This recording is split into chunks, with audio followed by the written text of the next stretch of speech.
everyone, good morning. My name is Nahiza. I am a student in the Office Administration Education Study Program with NIM 030.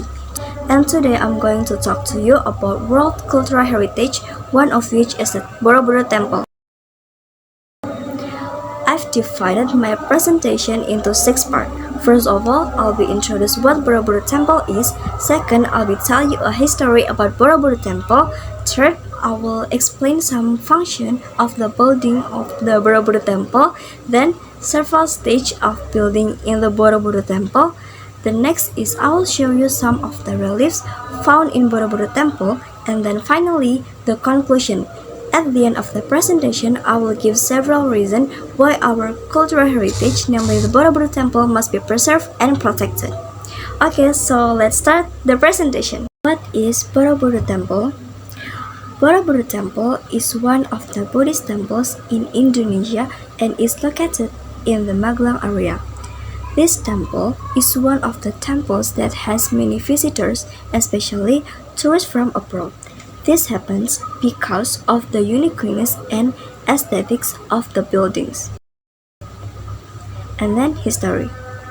Borobudur Temple was built by King Samaratungga from the Shailendra dynasty and completed by his new daughter, Queen Pramudawardhani, in the 9th century. This stupa-shaped temple was founded by followers of Mahayana Buddhism around 800 AD during the reign of the Shailendra dynasty. According to historical evidence, Borobudur was abandoned in the 14th century as the influence of Hindu and Buddhist kingdoms in Java weakened and the influence of Islam began to enter. The world began to become aware of the existence of this building since it was discovered in 1814 by Sir Thomas Stamford Raffles, who at that time served as British Governor-General of Java. Since then, Borobudur has undergone a series of rescue and restoration efforts. Well, here are several functions that Borobudur Temple has. First is spiritual vehicle.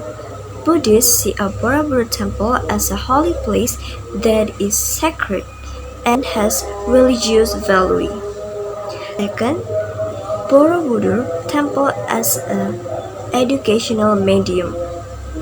The structure and sign system in the ornaments of Borobudur Temple convey the values of moral life which are used as a learning medium. And third, Borobudur Temple as a religious tourist spot. The aesthetic and artistic value of Borobudur Temple has a selling value as a commodity.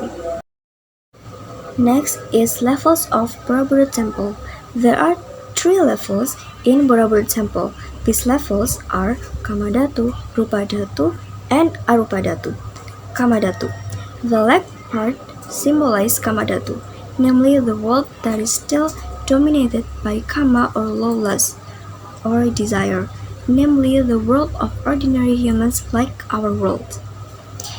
And then Rupadhatu.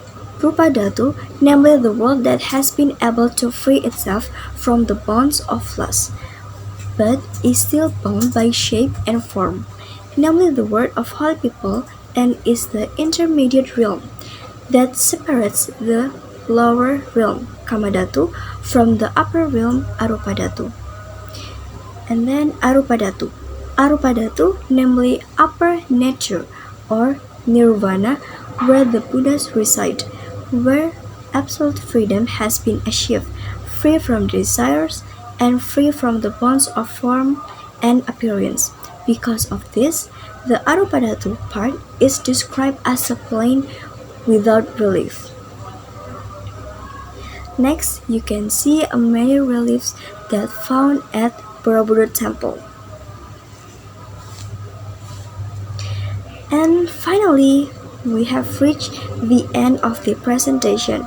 Here I will read the conclusion regarding the presentation that I have delivered. Borobudur Temple as a cultural and natural heritage in Indonesia is an important heritage for the Indonesian people whose existence should be maintained and preserved.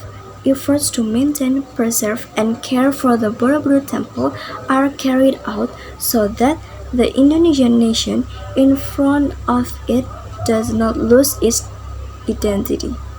Apart from that, Borobudur is a cultural heritage which is a national treasure that must be respected together.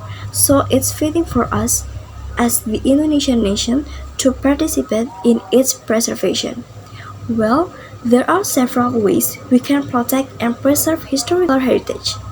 First, appreciate and care for historical buildings. Second, study history and cultural values. And third, observe applicable rules and regulations. That's all. Thank you for your attention. See you later.